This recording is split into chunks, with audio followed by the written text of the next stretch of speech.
بسم اللہ الرحمن الرحیم۔ السلام علیکم ورحمۃ اللہ وبرکاتہ۔ حضرت علی رضی اللہ تعالی عنہ نے فرمایا، اگر کوئی تم سے جلتا ہے تو بجائے غصہ ہونے کے ان کی جلن کی قدر کرو، کیونکہ یہی وہ لوگ ہیں جو تمہیں خود سے بہتر سمجھتے ہیں۔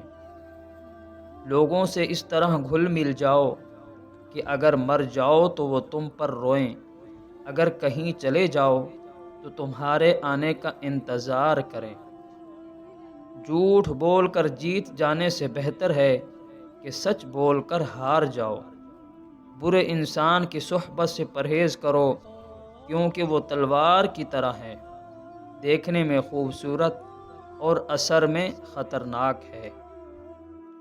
توبہ روح کا غسل ہے، جتنی بار کی جائے روح میں نکھار پیدا ہوتا ہے۔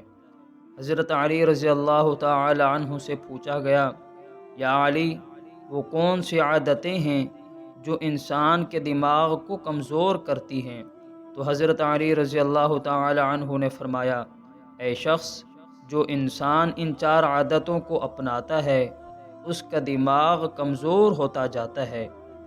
پہلی عادت، بار بار تیز آوازیں سنتا ہو یا بار بار زور سے بات کرتا ہو۔ دوسری عادت، کہ ہر وہ تھوڑی دیر بعد کھانا کھاتا ہو۔ جو انسان زیادہ کھانا کھاتا ہو تو اس کا دماغ کمزور ہونے لگتا ہے۔ تیسری عادت، ایک جگہ بیٹھے رہنا ہے۔ جو انسان جسمانی کام نہیں کرتا، سارا دن لیٹے رہتا ہے، بیٹھے رہتا ہے، تو یوں اس کا دماغ کمزور ہوتا جاتا ہے۔ چوتھی عادت، جس سے دماغ کمزور ہوتا ہے وہ سیکھنے کی جستجو کو چھوڑنا ہے۔ یاد رکھنا، جو انسان سیکھنے کی کوشش کو چھوڑ دیتا ہے اور یہ سمجھنے لگتا ہے کہ اسے سب کچھ آ گیا، تو اس کا دماغ کمزور ہونے لگتا ہے، اور وہ طاقت جو اللہ تعالی نے دماغ کو بخشی ہے اس سے وہ دن بدن محروم ہونے لگتا ہے۔ اے شخص، اگر اپنے دماغ کو تیز بنانا چاہتے ہو اور یہ چاہتے ہو کہ تمہارے دماغ کی صلاحیتیں بہتر سے بہترین ہونے لگیں، تو ان 4 عادتوں سے دور رہنا۔ اللہ تعالیٰ تمہارے دماغ کو تیز اور ہر بیماری سے دور رکھے گا۔ حضرت علی رضی اللہ تعالی عنہ نے فرمایا، جب کوئی محبت کرنے والا انسان تم پر غصہ کرنا چھوڑ دے تو سمجھ جاؤ کہ تم اس کی نظر میں اپنی اہمیت کھو چکے ہو۔ ایک دوسرے کو دعاؤں میں یاد رکھا کرو، ہو سکتا ہے کسی کا بہت بڑا کام تمہاری چھوٹی سی دعاؤں کا محتاج ہو۔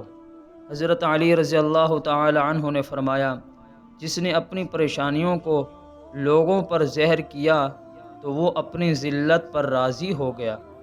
حضرت علی رضی اللہ تعالی عنہ نے فرمایا، بے وقوف ترین انسان وہ ہے جو اپنی بد کلامی پر فخر کرتا ہے۔